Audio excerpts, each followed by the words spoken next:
Hello viewers नमस्कार मु कहले स्वागत करुच्ची पीके 7894 यूट्यूब चैनल प्रथम थर पर चैनल को विजिट कर लाइक शेयर सब्सक्राइब करें पाखर थे बेल आइकन देवे ऑल नोटिफिकेशन ऑन करेंगे जहाँफल नुआ नुआ वीडियो पाइपर। अंगनवाड़ी को अंडा दर वृद्धि चिंता चलते पूरा खबर जाना। अंगनवाड़ी केन्द्र में पड़ी अंडा दर वृद्धि प्रभाव पिला को आ मिलूनी आवश्यक परिमाणर अंडा 20टी बदल में अंगनवाड़ी में मिलूँ मात्र 15टी।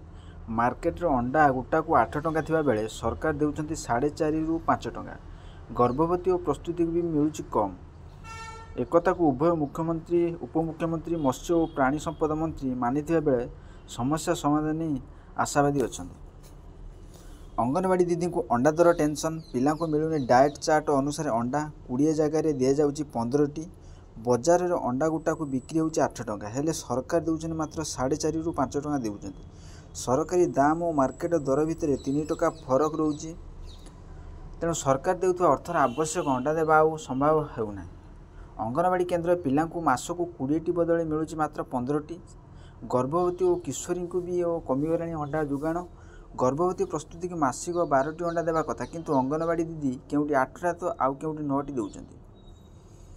सेमानकर कहवा कथा जे अंडा दाम 5 रु 8 टंका छुई भी 2018 परठू आउरी पिलांक पय डाएट चार्ट संशोधन करी नाहांती सरकार। बेले बेले निज हाथ भी टंका देवा पड़ुची। अंडा जोगाण कमिबा पर असंतोष प्रकाश कर अभिभावक। सेपटे समस्या को स्वीकार कर उपमुख्यमंत्री प्रभाती परिड़ा कहते एने केंद्र सरकार को अवगत करा जायछि। समस्या समाधान नहीं आशावादी अच्छु। अन्यपटे मत्स्य और प्राणी संपद मंत्री चेतावनी देते अंडा और कला बजारी कले कार्यानुष्ठान हेबो।